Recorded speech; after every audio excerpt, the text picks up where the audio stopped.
რუსულ-ჩინურ ურთიერთობებში წელიწადის ნებისმიერი დრო გაზაფხულია. 4 თებერვალს ამ სიტყვებით მიმართა ვლადიმერ პუტინმა ჩინეთის სახალხო რესპუბლიკის პრეზიდენტს, მასთან გამართული ვიდეოსაუბრისას.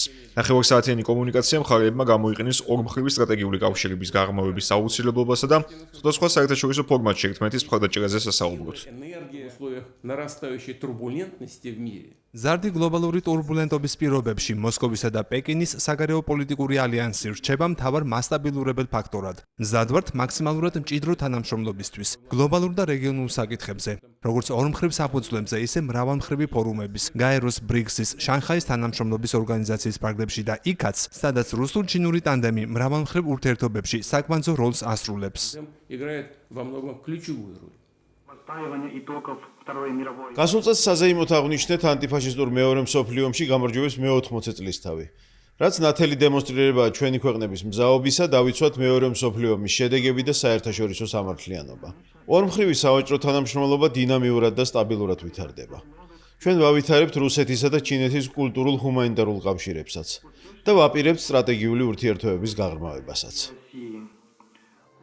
ორი ქვეყნის ლიდერთა შორის ეს კომუნიკაცია შედგა სი ძინპინისა და რამდენიმე დასავლური სახელმწიფოს პირველ პირებთან სატელეფონო საუბრების სერიის ფონზე. ეს კი იმის მიუხედავად, რომ უკრაინის წინააღმდეგ სრულმასშტაბიან სამხედრო აგრესიაში პეკინი მოსკოვის მოკავშირედ ითვლება.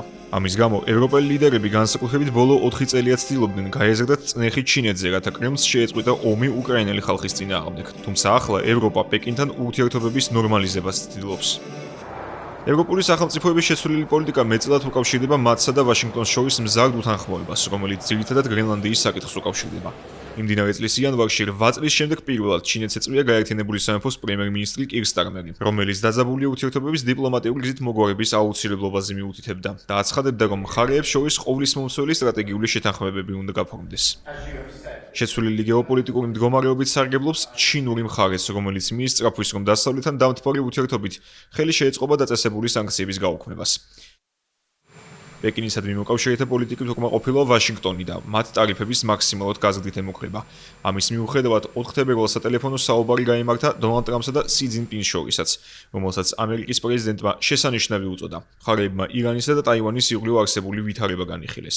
პეკინის თანახმად სი ძინპინმა თავის ამერიკელ კოლეგას დაუდასტურა, რომ არ აპირებს უარი თქვას ტაივანის შემოერთებასთან დაკავშირებულ გრძელვადიან გეგმებზე.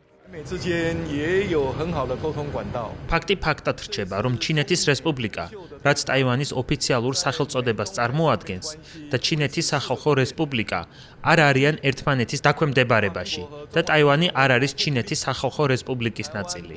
მეორე, უცვლელი რჩება შეერთებული შტატების ვალდებულებები, რომლებიც დაფუძნებულია ტაივანის ურთიერთობების აქტსა და ტაივანისადმი 6 გარანტიაზე. ტაივანისა და ამერიკის შეერთებული შტატების ურთიერთობები მტკიცეა და ყველა თანამშრომლობის პროექტი გეგმის მიხედვით გაგრძელდება.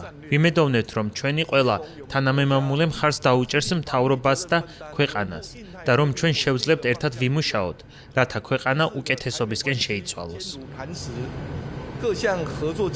სატელეფონო საუბრის შემდეგ დონალდ ტრამპმა განაცხადა, რომ სი ძინპინისადმი მას განსაკუთრებით კარგი დამოკიდებულება აქვს და ორივე მათგანს ესმის, რამდენად მნიშვნელოვანია ამ ურთიერთობების შენარჩუნება.